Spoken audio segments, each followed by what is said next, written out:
Tiempo de entrevistas con Ernesto Lucero. Graciana Peñafort es la directora de Asuntos Jurídicos en el Senado. Fue la abogada que eligió Cristina, la vicepresidenta de la Nación, en la Cámara Alta para, y esto lo dice La Nación en algo que publica sobre ella, sus batallas jurídicas. Y lo define también con esta frase, algo así como su arquitecta legal predilecta. Sin embargo, en mi caso, como periodista, atento permanentemente a lo que sucede con ella y con el resto de los funcionarios, con la actividad política en general del país, yo no puedo menos que relacionar a Graciana Peñafort con la ley de medios, con una ley que fue aprobada con una amplísima mayoría por el Congreso de la Nación, pero que bueno, que no pudo ser aplicada. Y sobre eso me gustaría empezar a hablar con Graciana, si es que a ella le parece bien, porque es una historia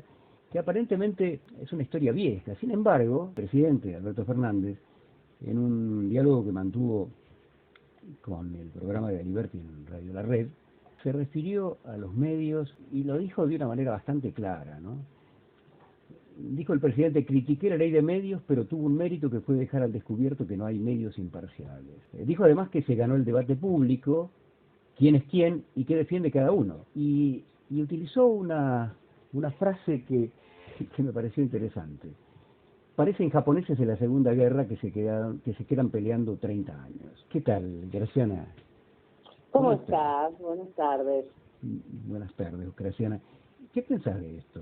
Mira, yo creo que efectivamente la batalla por la ley de servicios de comunicación audiovisual se ganó en la discusión pública y además se ganó en la discusión jurídica. Yo no me olvido que además ganamos la constitucionalidad de esa ley en la Corte Suprema con los abogados del Estado. Después lo que pasó es que llegó a la presidencia Mauricio Macri y consideró de necesidad y urgencia modificar en parte esa ley a través de decretos y lo único que me merece es una reflexión, ¿no?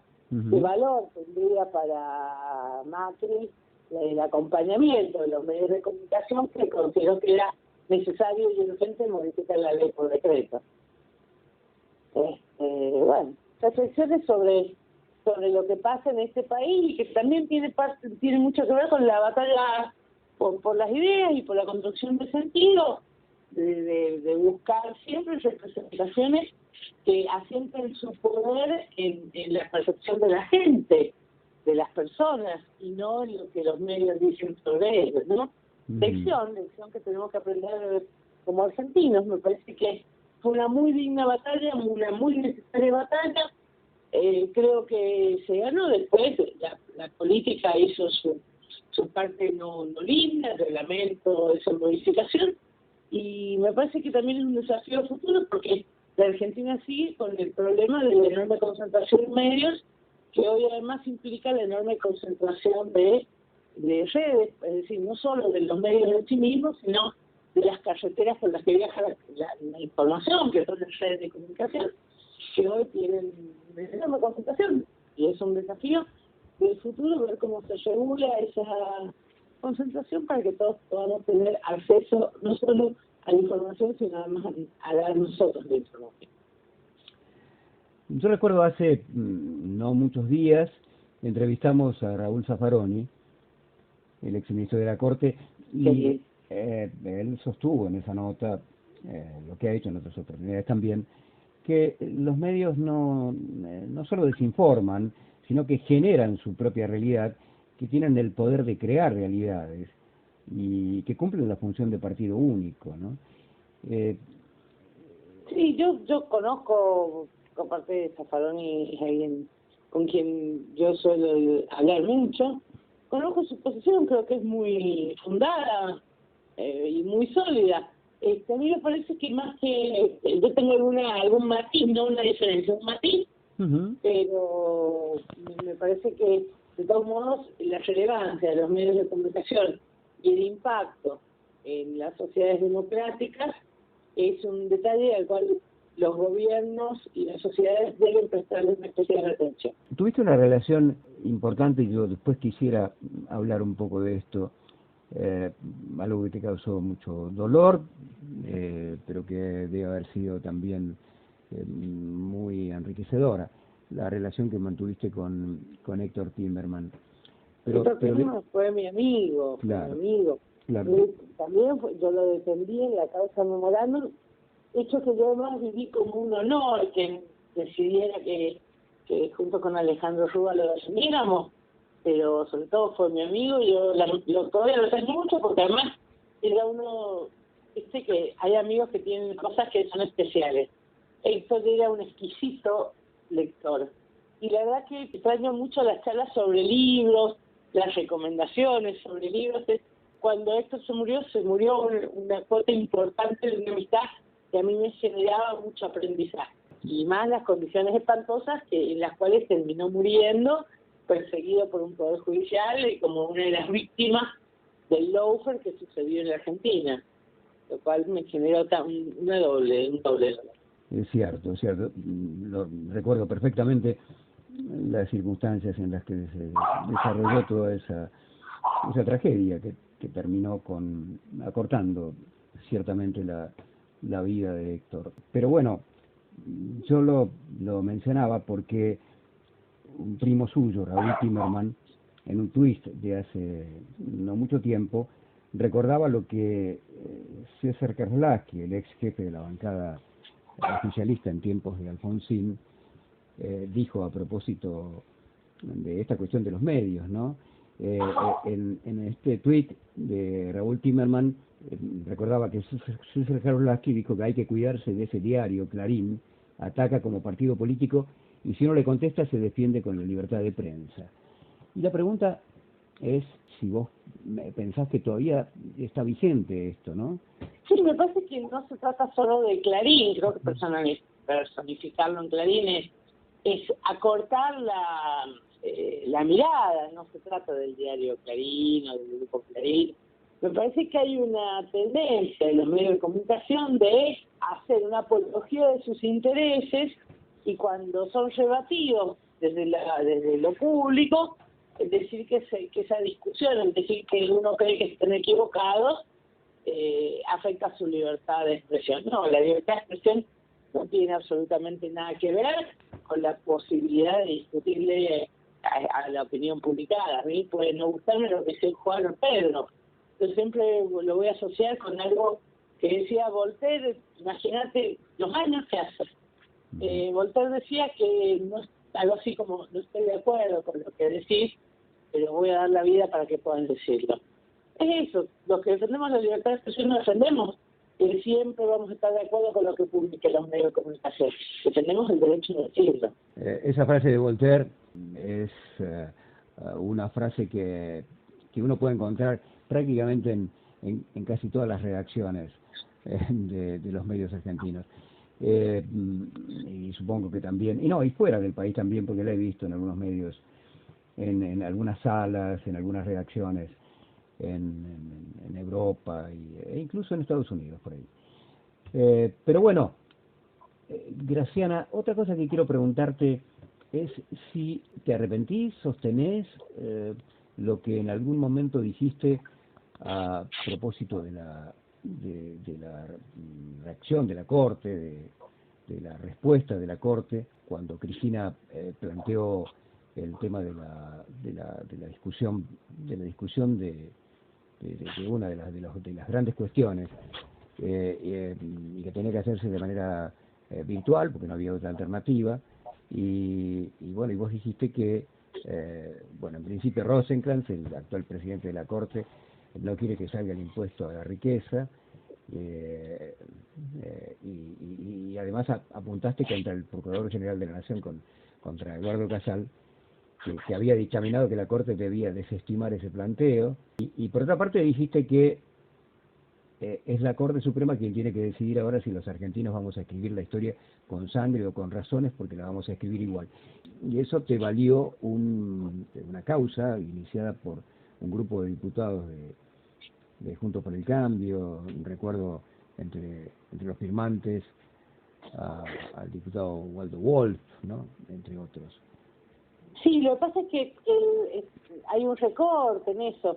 yo dije eso en redes sociales explicando que, bueno, que no podíamos sesionar presencialmente por la sencilla razón de que no podíamos trasladar a los senadores desde el lugar donde estaban a Capital Federal, y todavía no teníamos ni un poquito de los contagios que hay ahora. Teníamos menor, pero ya sabíamos que estábamos frente a una pandemia que iba a tener consecuencias e impactaba seriamente en la salud de las personas. Y necesitábamos, el Senado no se puede cerrar, como no se puede cerrar la Cámara de Diputados, el Congreso tiene que funcionar, más en una emergencia donde hay muchas cosas, por ejemplo, la cuestión tributaria, que no la puede hacer el presidente por decreto de necesidad y urgencia. Sí o sí requiere la intervención de la Cámara de Senadores. Entonces nosotros planteamos una acción declarativa de certeza para saber si esta era constitucional que hiciéramos las reformas virtuales. Porque teníamos que trabajar igual. Y lo que lo contraponía es esto, es decir, o por las razones, es decir, nos dicen que se puede, o vamos a tener que traer a los senadores y a los trabajadores del Senado en una situación sumamente riesgosa a trabajar. Que no era simplemente esa disyuntiva, es decir, o por las razones, es decir, nos habilitan el tratamiento de las sesiones virtuales, o vamos a tener que exponer vidas para cumplir con un mandato constitucional, porque que el Senado iba a trabajar igual, era como la Cámara de Diputados, era una decisión tomada. Solo estábamos fijándonos en qué condiciones. A eso se refería por la razón, por la sangre, una metáfora, que fue, creo que tendenciosamente mal interpretada. Yo entiendo que es una manera de plantear el tema. Lo expliqué, lo volví a explicar. A la cuarta explicación le habían hecho la denuncia, tomó el Poder Judicial, entendió claramente que estaba sacado fuera de contexto la denuncia por eso, que ahí no había ningún tipo de incitación a la violencia, porque realmente no lo había, fue desestimada. De aquí nos tenemos que ir a lo que se ha presentado como el proyecto de reforma de la justicia en temas vinculados a la justicia federal fundamentalmente, pero también al Consejo de la Magistratura y probablemente a la Corte, aunque no está expresado claramente en ese sentido. ¿Cuál es tu posición al respecto? Te has pronunciado, sí, pero me gustaría que desarrolles un poco. Yo estoy muy a favor de la reforma judicial, primero porque es una de las cosas que uno más cuestionaba del anterior gobierno, inclusive durante nuestro gobierno uno cuestionaba cosas. Lo que pasa es que el nivel de escándalo que se vivió durante el macrismo con el Poder Judicial fue muy preocupante. Fueron las épocas del lawfare, y yo defendí muchas causas del lawfare, y fueron causas en las que era muy difícil buscar justicia en ese Poder Judicial. Era un Poder Judicial con la cancha inclinada. Entonces a mí me parece que la reformulación del sistema judicial a través de una reforma judicial, valga la redundancia, es necesaria y es buena, y es discutir una forma también de cómo vamos a administrar la justicia como país, cómo vamos a administrar la justicia como nación democrática. Yo estoy muy a favor de la idea de la reforma judicial. Como toda cosa, uno puede tener una idea de qué es mejor y qué es peor. A mí no sé si me encanta la unificación con el fuero penal económico del fuero penal federal, pero me parece que son alternativas que buscan un objetivo que es legítimo, que está bien.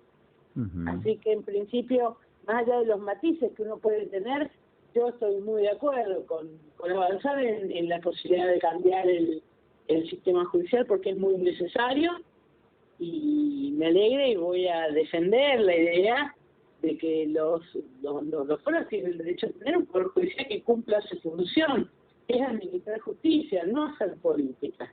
Vivimos 4 años en los cuales sectores del Poder Judicial no administraban justicia, sino que hacían política. Y la pregunta es si quien debe administrar justicia hace política. ¿Quién administra justicia? De cualquier manera, la resistencia de Juntos por el Cambio en el Congreso, de la bancada opositora más importante, y también de los medios, la trifecta, como le gusta decir a mi colega Horacio Berbisky, refiriéndose a los tres grandes, por lo menos los tres grandes portales de la comunicación, que son Clarín, Nación e Infobae, sostienen que en general coinciden en que se trata de una reforma hecha a la medida de Cristina para conseguir la impunidad de Cristina en las causas judiciales. No hay ninguna medida, no hay ningún artículo en la reforma judicial al cual se le pueda atribuir la posibilidad de dar impunidad a nadie, ni a Cristina ni a nadie, y por eso no lo dicen, no cuestionan tal artículo que permita la impunidad de nadie.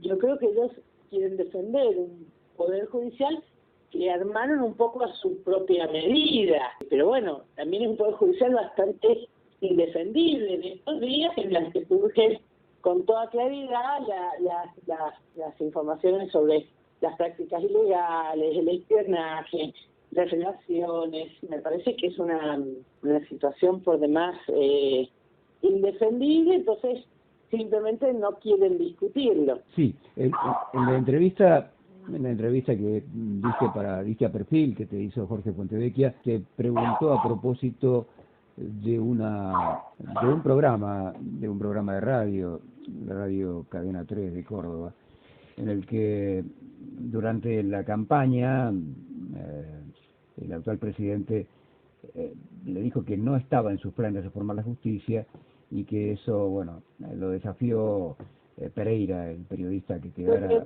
grabado, etcétera, ¿no?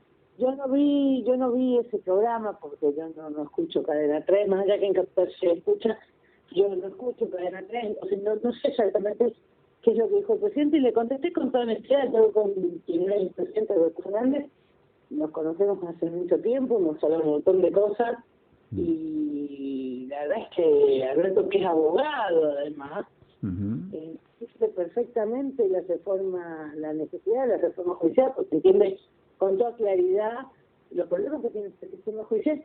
Y a mí me parece un poco paradójico porque antes de que comenzó a hacer la campaña, Alberto ya estaba trabajando en un libro que se llama La Justicia Acusada, que si bien se publicó este año, ya estaba escribiéndolo antes de que comenzara la campaña. Con lo cual, sé exactamente qué es lo que dijo, pero me parece muy poco coincidente, primero por las charlas con el propio presidente, segundo por los hechos del propio presidente antes de serlo, y además porque yo me acuerdo que en su discurso inaugural, aquel día de diciembre, el presidente tuvo una definición clarísima al respecto de que era necesario sanear el Poder Judicial, agobiado por las prácticas que había desencadenado López en su interior. Entonces me parece que el presidente dijo de cara a la sociedad cuál era su proyecto de gobierno el día que asumía como presidente, y la reforma judicial fue uno de los capítulos importantes del proyecto de gobierno. Sí. Bien, ¿podés contarnos cómo es tu relación con Cristina en ese lugar que ocupas en el Senado? ¿Tenés relación permanente con ella? El trabajo me obliga claramente a hablar mucho con ella. A ver, a mí me cuesta mucho porque yo además a Cristina, porque Cristina siente una enorme admiración y un enorme afecto. Nada, yo disfruto trabajar porque aparte es una persona con la cual aprendí mucho a trabajar. Una persona que hace lecturas políticas muy precisas. Yo disfruto el trabajo, yo la verdad es que disfruto el trabajo y disfruto trabajar con ella mucho. ¿Cómo fue que llegaste a ocupar ese cargo? ¿Te lo propuso? ¿En qué circunstancias? Me lo propuso después de que ganamos las PASO. Y nada, ¿qué le vas a decir si Cristina te pide que vayas a trabajar con ella? Que sí. No hay mucho más que discutir. Yo la verdad es que no tenía mis planes de funcionaria de nuevo. A mí me gusta mucho el trabajo de abogada y hacer estudios, algo que disfruto mucho, pero bueno, tampoco me sentí en libertad de decirle, no doctora, no quiero hacer eso, porque también entendí que era un honor que me lo ofreciera, y con mucho gusto dije. ¿La llamás doctora o la Sí, tuteas? yo le digo doc, en general le digo doc. Doc. O sea, no la tuteas. No. Alguna vez charlando la puedo tutear inadvertidamente, Ujú. porque a fuerza de charlar uno va entrando en cierta confianza. Pero cuando pienso en Cristina, pienso la doc, Ujú. la doctora, es así. Ajá, ajá. Yo pienso así, y así la tengo agendada en el celular, además. Y con respecto a las causas que llevabas, a las causas penales, en las que actuabas como defensora de vudú, por ejemplo, ¿seguís trabajando con ellas o a raíz Sí, de esta? sigo trabajando porque yo no tenía esas causas sola, también estaba con mi eterno socio, que es Alejandro Rúa, Claro. y sí, sigo trabajando porque no tengo una incompatibilidad para hacerlo. Ujú, Lo que no hago es tomar causas nuevas. ujú. ¿Y cómo está la causa de vudú?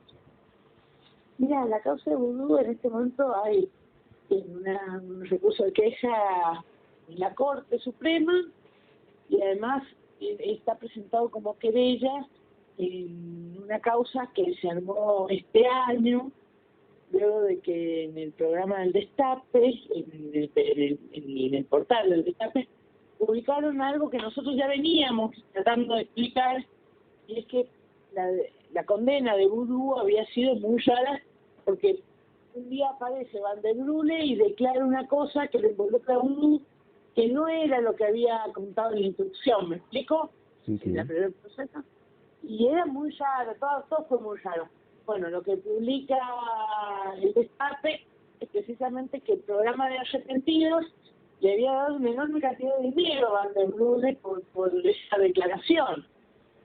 Y muestra las pruebas y todo eso, y eso no se puede hacer en la Argentina. Esa causa fue probablemente, junto con la de algunos otros exfuncionarios del gobierno, de los gobiernos de Néstor y de Cristina, anteriores a Macri, una de esas causas, digo, que estuvieron muy teñidas, ¿no?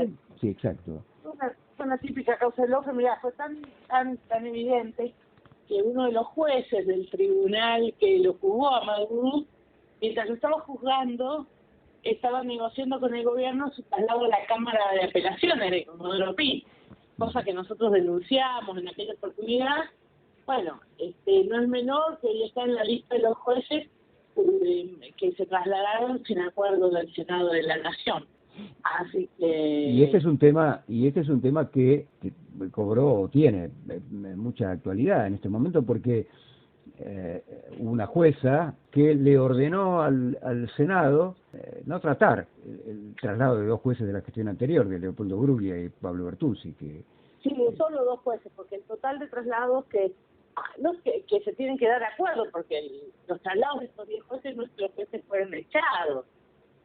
Se mandó a que se complete el trámite constitucional y tiene que ser dado por el Senado de la Nación. Y nos notificaron de la cautelar. De todos modos, hay un error en la concepción de la cautelar, y es que supuso que los pliegos se iban a tratar sobre tablas y no se le dio la totalidad del reglamento del Senado que impide tratar sobre tablas estos temas. Es un procedimiento que implica plazos y no puede tratarse sobre tablas.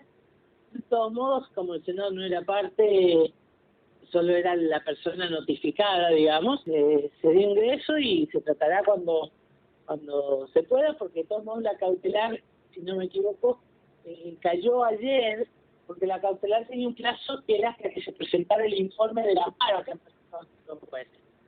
Y si no me equivoco, el amparo el informe fue hecho ayer, así que ya no estaría vigente. De todos modos, no había ninguna intención de tratarlo. Digo, había una imposibilidad y no había intención. Pero bueno, simplemente, nuevamente, cosas que pasan cuando... Yo creo que fue una desafortunada cautelar. Es como si yo sacara una ley que prohibiese que esa jueza, yo como Senado, ¿no?, que esa jueza dicte sentencia. Sí, Yo no puedo hacer eso porque estaría invadiendo la esfera de otro poder. Tampoco puede una jueza invadir la esfera de poder legislativo. Pero bueno, desafortunado no, fue efímera por lo pronto y ya no estaría, o que entiendo que presentaba el informe ya no está vigente. Sí, a propósito de esta situación, el senador Páez, del Frente de Todos, dijo que el Senado no debía acatar una orden ilegítima, ¿no? Exactamente, y planteó algo que fue algo que provocó la medida cautelar, que es lo que en derecho llamamos conflicto de poderes, porque cuando un poder pretende impedir o hacer lo que debe hacer otro poder. Esto fue un verdadero conflicto de poderes, la planteó como una cuestión de privilegio y entiendo que se comprometió a hacer una resolución para que la trate la Comisión de Asuntos Constitucionales, porque claramente es una situación de gravedad institucional, cosa que también dijo Pallini. Con lo cual, digo, me parece que está bien plantear, mire, esto es un conflicto de poder, esto no debe suceder, porque la verdad es que es muy malo. Mire, cuando hubo conflicto de poder en la Argentina siempre fueron circunstancias muy dramáticas. Yo me acuerdo mucho de cuando Figueroa Alcorta simplemente declaró el receso del Congreso porque necesitaba los votos y no podía tenerlo, era mucho antes que la ley Rodríguez Peña que permitía aquella vieja regla de nombre votos, es decir, en una situación casi predemocrática en términos de lo que entendemos por democracia. Y me acuerdo mucho de los días tumultuosos, Frondizi, luego de la presidencia de Guido, que hizo algo similar, es decir, que evidentemente cercenó la posibilidad de sesionar de la Cámara. No, claramente esta cautelar no tuvo ese nivel de gravedad institucional, pero sí es de gravedad institucional porque implicó un desorden en el ejercicio de los poderes. Con ese mismo criterio de la cautelar, mañana podríamos estar discutiendo una ley polémica, supongamos la ley del aborto, y podría también haber una cautelar que implique tratarla. Los jueces no pueden impedir que el Senado o la Cámara de Diputados, que el Congreso haga lo que la Constitución lo autoriza hacer. En todo caso pueden evaluar luego lo que hicieron y si no es constitucional declararlo así. Pero impedir el ejercicio me parece que es claramente un exceso jurisdiccional exorbitante. ¿Alguna vez en uno de estos recordados tweets, estos hilos tuiteros que te caracterizan, citaste, me parece, si no recuerdo mal, a una canción de Los Redondos, ¿no? Fíjate de qué lado de la mecha te encontrás. El mismo tuit de Sangre y Razones. En ese mismo, ¿no? Exactamente. Yo, en general, yo cito mucho a Los Redondos porque me encanta. Y contame no un poco. sé de qué lado estoy. ¿De qué lado estás? Yo estoy del lado que va a defender la democracia, entre otras cosas, porque mi generación es una generación hija de la dictadura, mi generación nació en dictadura y creció en democracia, en una democracia todavía muy frágil, y que tuvimos que aprender a defenderla, tuvimos que aprender a valorarla, tuvimos que aprender a hacerla mejor. Para nosotros, para mi generación es muy importante el concepto de democracia. Y vivimos en un mundo que ya no concibe una vida sin democracia. Entonces es un concepto muy valioso, muy valioso. Yo estoy de ese lado. Con la democracia se puede ganar, se puede perder, son contingencias, pero no hay que confundir un momento determinado con la falta de valor de la institución que llamamos democracia. Así que yo voy a defender siempre las cosas básicas de nuestro país, como la democracia, el Estado de Derecho, la división de poderes, porque son las cosas que crecí viendo cómo eran defendidas por una sociedad que ya había dicho que no quería más dictaduras militares. Esto es cierto, y hay un valor ahí indudable, no se puede soslayar la importancia de la democracia como tal, y sobre todo frente a su opuesto, que es la dictadura, y que la hemos padecido horriblemente en nuestro país varias veces, pero fundamentalmente la última. Sin embargo, una democracia sin el contenido social que requiere, desde mi punto de vista y probablemente el tuyo,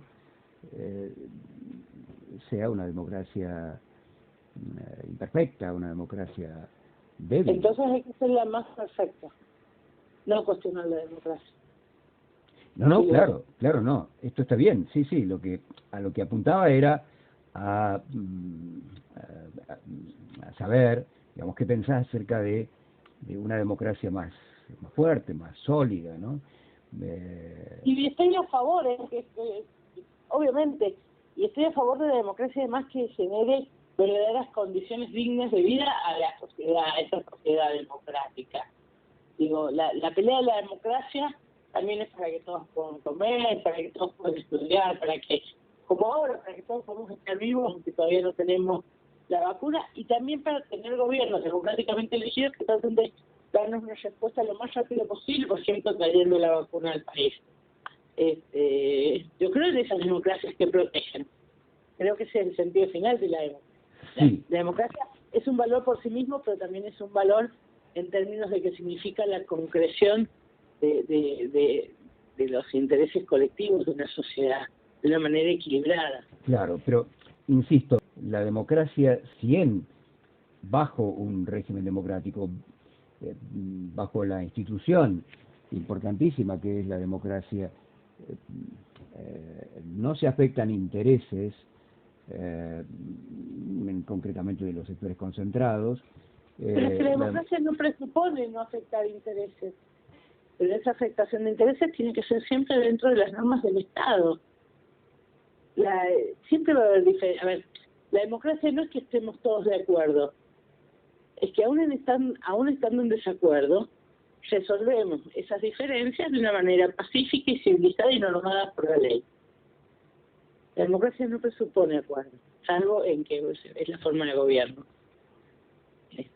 Luego los conflictos se resuelven a través de las normas legales, en lo que corresponde. Porque si no, si no están las dictaduras que resuelven los conflictos con fuerza. La democracia es lo opuesto a eso. Es que no es negar el conflicto, es decir que hay una manera civilizada de resolver los conflictos. Y cuando digo resolver los conflictos implica que puede haber intereses afectados. No es. Digo, no es contradictorio. La democracia presupone conflictos, una manera de resolverlos. Además. Claro, pero los conflictos se resuelven si nos mantenemos dentro de los límites que establece la Constitución, logrando mayorías, ¿no? Por eso hay que trabajar en el lograr mayoría. Exacto. Bien. Sí, eso también hay que explicar las medidas de gobierno, hay que darle publicidad, hay que explicar, hay que permitir que se desarrolle el juego democrático. Por eso hace un rato hablábamos de la negativa de discutir un proyecto de ley. Eso es algo bastante poco democrático. Uno puede oponerse a un proyecto de ley. Sí, yo creo que durante el macrismo, el peronismo también se opuso a algunos proyectos de ley. El problema no es tener una mirada distinta, es no querer dar la propia visión. ¿Me explico? Entonces yo puedo estar en contra de algo y eso está dentro de las reglas de la democracia y de la representación. Y otra cosa bien distinta es no querer dar el debate democrático. Eso es grave y es poco democrático. Pero bueno, son formas de actuar de los sectores políticos. Yo tengo presente que Cristina, durante el ejercicio de su presidencia, insistió varias veces en distintos discursos en señalar, recordar las tres banderas del justicialismo que ella defiende y sostiene, en tanto se reivindica, por supuesto, como peronista, la justicia social, la soberanía política, la independencia económica y la democracia. Ella incorporó este cuarto término, digamos. Sí, la inclusión social, además. Porque Sí. la democracia tiene que ser liberadora y la desigualdad es una forma de sujeción. Y ahí, en ese punto, es donde yo planteaba hace un ratito algo que es una obra de perogrullo, en realidad, y es que para lograr una distribución más justa, más equitativa de la riqueza, es necesitan tocar y afectar a algunos intereses, y eso requiere, digamos, en principio de decisión política y luego la capacidad de ejecutar las decisiones que se tomen. Lo que digo es, en principio, para establecer condiciones de igualdad, de justicia social, de redistribución más equitativa de la riqueza, se requiere una decisión política por parte del gobierno, por parte de quien ejerce el gobierno. Se supone que esta decisión, que estas decisiones o esta línea o este objetivo es el objetivo del actual gobierno nacional.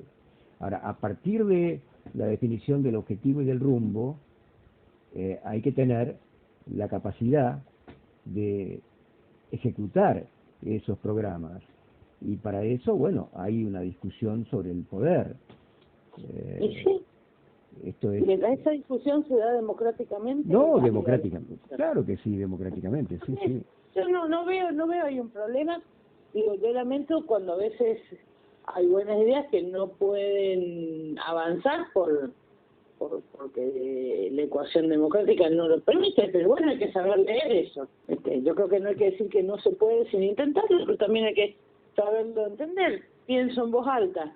El gobierno quería rescatar la empresa Vicentín, lo intentó, puso el Estado a funcionar, luego no se puso y no se pudo dentro de el esquema democrático y republicano del gobierno, porque hubo obstáculos de orden judicial y políticos que impidieron hacer, y bueno, el gobierno retrocedió, es lo que corresponde.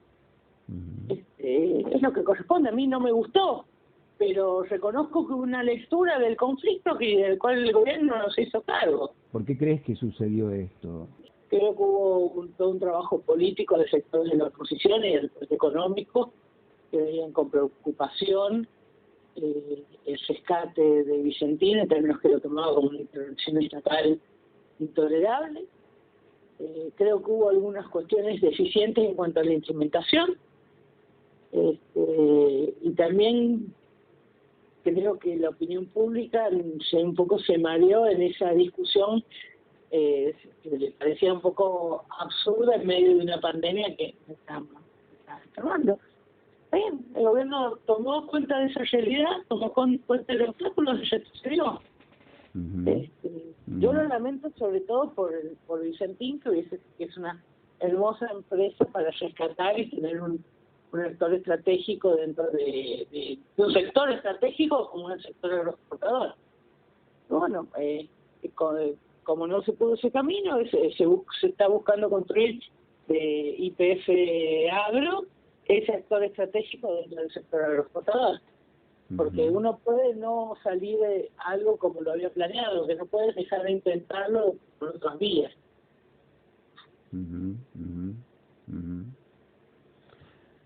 Bueno, el presidente Alberto Fernández, por lo menos teniendo en cuenta las últimas declaraciones que hizo, estoy pensando básicamente en el diálogo que mantuvo con nuestro colega de la red, con Eduardo Aliberti, insistía en que hay que pedirle un esfuerzo a los acreedores, que hay que cuidar la economía, y que se debe recuperar el trabajo. Señaló que su gobierno es distinto al gobierno que anunciaba planes y a los 3 meses lo cambiaban, obviamente en alusión al gobierno de Mauricio Macri, ¿no? Pero el único gobierno al que nunca le llegó el segundo semestre. Claro, siempre. Sí, claro. Yo recuerdo cuando anunciaban índices de inflación y a los 2-3 meses los tenían que cambiar. Es un gobierno que cree en la idea de la tarea del Estado encaminada hacia un fin determinado.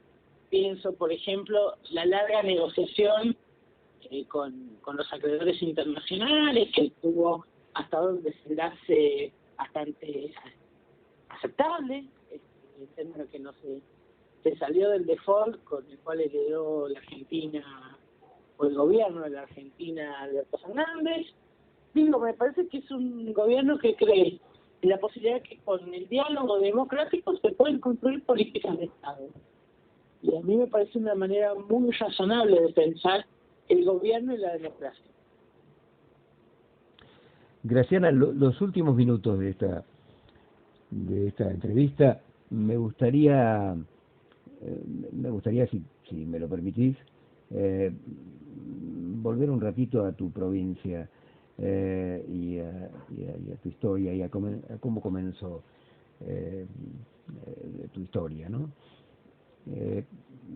Pero antes debo confesar algo. Yo cometí un crimen de lesa provincianidad, si se me permite utilizar la expresión, por haberte llamado para concentrar esa entrevista entre las 3 y las 5 de la tarde, sin haber advertido. Sin haber advertido. No suelo dormir la siesta. Claro, exacto. ¿Vos pensás que Buenos Aires, Buenos Aires empieza a funcionar bastante más tarde que las provincias? Sí, claro. Yo siempre doy un ejemplo. En San Juan los bancos abren a las 7:30 de la mañana.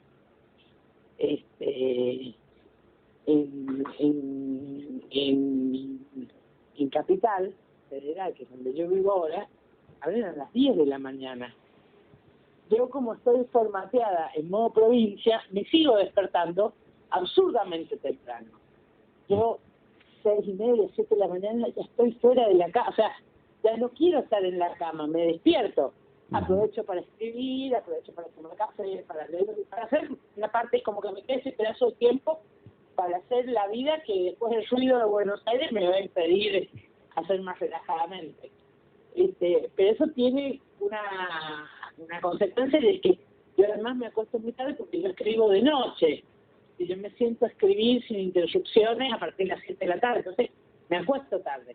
Y la única manera que tengo de sobrevivir es dormir un rato de siesta. No puedo porque no me da el cuerpo, no me da bien el cuerpo. Sí, está claro. Y nunca aprendí a concentrarme con el teléfono y todas esas cosas que durante el día me hacen muy difícil sentarme a escribir.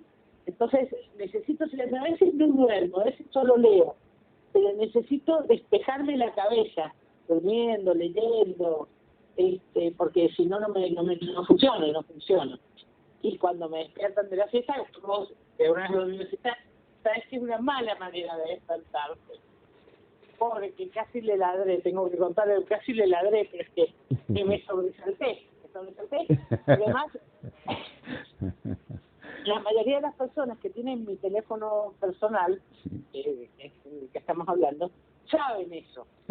Claro. Entonces es muy raro, es muy raro. En general, la mayoría de la gente me manda un mensaje, estás en fiesta. No lo atiendo, es que sí. Bueno, pero ¿y cómo fue tú?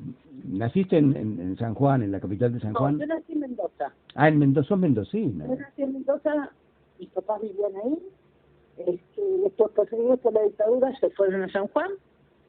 Después de San Juan hice la clásica historia sanjuanina, me fui a estudiar a Córdoba. Y después, por trabajo, terminé viniéndome a vivir a Buenos Aires. ¿Y qué pasó con tus viejos? ¿Por qué se tuvieron que ir? ¿Qué pasó? Contame algo de eso. Mis papás eran militantes peronistas y durante la dictadura, por supuesto, cayó alguien que los tenía en su agenda. Mis padres no formaban y siempre fueron muy contrarios a la lucha armada. Y muy críticos. De hecho, mi papá estaba muy vinculado al sector de los curas tercermundistas, digo, la línea de Pelado Angelelli, de Deli, de Mujica. Es decir, para nada de acuerdo con la lucha armada. Pues bueno, tuvieron un horrible episodio en el cual allanaron ilegalmente la casa donde yo vivía. Mi mamá estaba embarazada allí. Por esas casualidades de la vida no se la llevaron. Y mi abuelo materno, que vivía en San Juan, agarró a esta familia de recién casados y se la llevó a San Juan para cuidarlos, para protegerlos, y en el entendimiento que iban a estar más seguros en San Juan, donde si bien hubo escenas de violencia, la represión fue menos salvaje de lo que fue en Mendoza. Ujú. ¿Qué hacían tus padres? ¿A qué se dedicaban o a qué se dedican? Mi papá era entonces un joven profesor de filosofía, siguió siendo profesor de filosofía y ha hecho un montón de cosas desde ahí. A que le gusta mucho el estudio y la reflexión sobre el mundo. De hecho, le ha dado mucho tiempo historia del pensamiento argentino y latinoamericano, un estudioso de las ideas. Uh-huh. Mi mamá es médica psiquiatra. Uh-huh. Los dos están jubilados, pero eso han hecho todo su vida y es lo que hacían entonces. Además, mi mamá estaba terminando la residencia mientras estaba en su último año de residencia.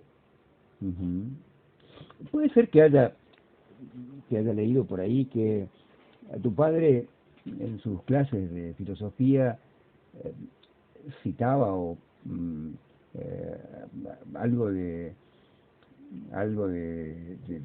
uno de los grandes músicos del rock argentino, el Flaco Spinetta, ¿puede ser? ¿O Así es, a mi papá le encanta el Flaco Spinetta, le encanta Charly García, y como todo filósofo vincula las cosas. Y sí, es más, daba clases con ciertos temas de música para reflexionar, con películas, con libros que nada tenían que ver sobre la materia. Es un gran unidor de las cosas del mundo, mi papá. Es muy bueno en eso. Y así nos educó también. Uh-huh. ¿Sos única hija? No, tengo 3 hermanos más. Una hermana que se llma Guiomar y 2 hermanos, Gabriel y Carlos, y una sobrina maravillosa que se llama Isabel. Uh-huh. ¿Y qué hacen tus hermanos? Mi hermano es contador, mi hermana es técnica en cine y televisión, uh-huh. Y mi hermano más chico es chef. Chef, qué lindo. Así que hay surtido como en botica. ¿Extrañás San Juan? Lo extraño tremendamente, porque además yo tengo a mi mamá enferma, está bien, pero está estabilizada, pero y en general a mis padres les cuesta mucho movilizarse precisamente por la enfermedad de mi mamá. Entonces en general la que iba a verlos era yo. Yo tengo por hábito ir periódicamente a San Juan, aunque sea un fin de semana. Y esta pandemia ha sido tremenda porque nunca en mi vida recuerdo haber estado 8 meses sin dar. Uh-huh. Los extraño San Juan, extraño a mis hermanos, extraño ver crecer a mi sobrina, eso. Extraño dormir la siesta y despertarme con el ruido de mi papá charlándome con mi mamá. Uh-huh. Extraño mi vida, mi familia. Imagino que sí. Y finalmente, Graciana, vos te asumís públicamente como peronista, ¿no? Yo soy peronista, creo que es lo que soy peronista, básicamente. Básicamente, sí. Y has dicho por ahí, no sé si justamente en esa entrevista que diste a Perfil, pero en algún momento por ahí leí algo que me pareció interesante. Dijiste que tenías muchos amigos antiperonistas y que mantenías con ellos buena relación. Yo tengo un montón de amigos. Yo primero estudié en una provincia con mucho antiperonismo como es Córdoba. Yo estudié en Córdoba. Y la verdad es que tengo muchísimos amigos que son absolutamente antiperonistas. Uh-huh. Yo creo que la gente uno la quiere como es, no como uno le gustaría que fuera, así que casi lo veo como lo vivo como un problema que de ellos no tengo mayor. A ver, yo no necesito que pienses igual que yo para quererte o para que seas mi amigo. Uh-huh. Hay cosas que exceden la afinidad intelectual y que tienen que ver con valores. Yo considero amigo a gente con la que me llevo bien, más allá que puedo discutir, y con la que tengo valores en común. No todos los antiperonistas son malos, todos son antiperonistas. Uh-huh. Y yo les digo, no todos los peronistas somos malos, todos somos peronistas. ¿Pero tenés discusiones, tenés debates con tus amigos? Sí, o, claro que o sí. A mí me encanta debatir. Uh-huh. Sí, yo discuto, debato y me parece súper enriquecedor porque uno aprende. Uno no debate para convencer al otro ni para que el otro lo convenza a uno, debate para aprender. Y también para testear un poco la solidez de las ideas. A mí me parece muy enriquecedor el debate. Es probablemente una de mis experiencias favoritas prácticamente. Soy la clásica, y con mis amigos somos así, que nos ponemos a discutir, termina el asado, nos ponemos a discutir, a hablar de historia, de política, de economía, y me parece que es una experiencia sumamente enriquecedora. Yo pienso que es así también, pero confieso que cuando las ideas, digamos, son muy contrapuestas, cuando a mí me resulta difícil, y he visto que a la gente en general se le hace complicado. Ahí escuchaba a Brandoni, un artista popular, reconocido, que de pronto ha cambiado profundamente su visión del mundo, porque lo recuerdo en la época de Raúl Alfonsín, que tenía posiciones muy progresistas, y de pronto ha cambiado. Hace poquito dijo que dejó de hablarse con personas con las que tenía 50 años de amistad. Y esto no es un hecho aislado. Sucede porque hay una grieta, una palabra que no me gusta emplear, pero digamos, hay un foso que ha sido estimulado, unas tensiones exacerbadas, precisamente por los factores de poder, ¿no? Esto yo, por lo menos así lo pienso. Y que yo lo entiendo, pero trato de mantener Sí, no, está bueno que... mi cabeza margen de lo que dicen. Está bueno, no es para polemizar contigo, no, al contrario.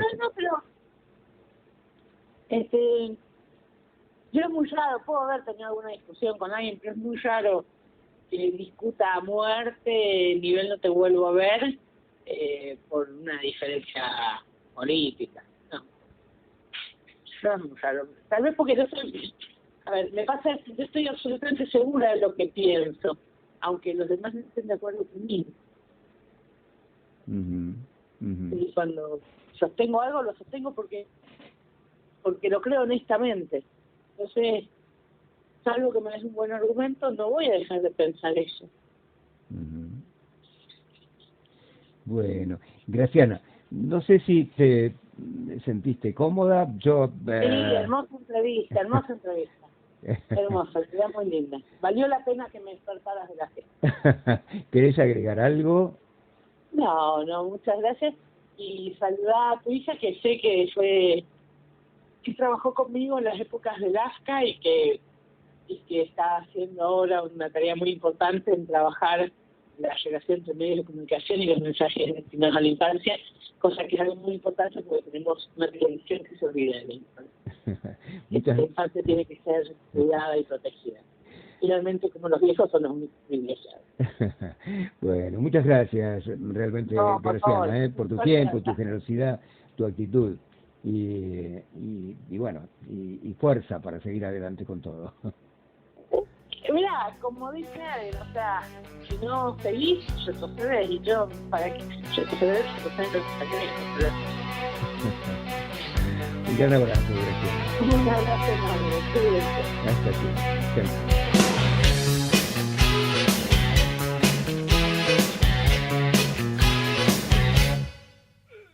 Pasó de moda el golfo, como todo viste vos, como tanta otra tristeza a la que te acostumbras. Ahora vas comprando perlas truchas sin chistar, calles inteligentes, alemanas para armar, y muchos marines de los mandarines que cuidan por vos las puertas del nuevo cielo. Charlotte te cuidan de la radiación, rematan el electro de Elvis al morir. Fíjate de qué lado de la mecha te encontrás, con tanto humo el bello fiero fuego no se ve. Y hay algo en vos que está empezando a asustarte, cosas de hechicería desafortunada.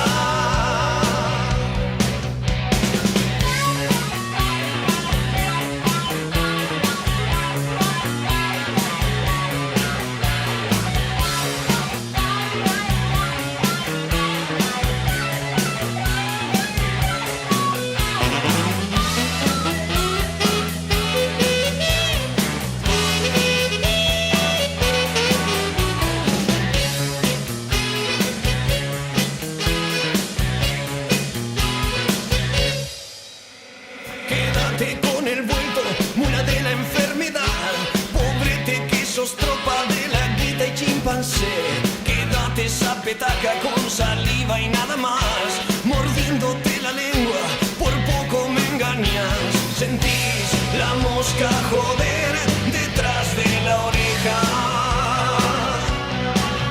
y chupas la fruta sin poder morderla.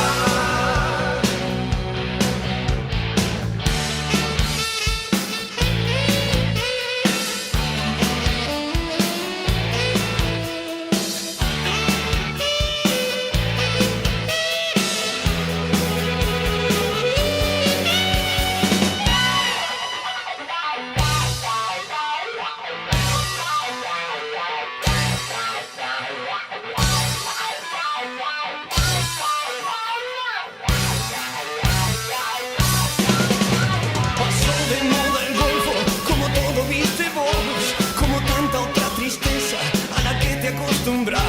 Ahora vas comprando perlas truchas sin chistar, calles inteligentes, alemanas para armar y muchos marines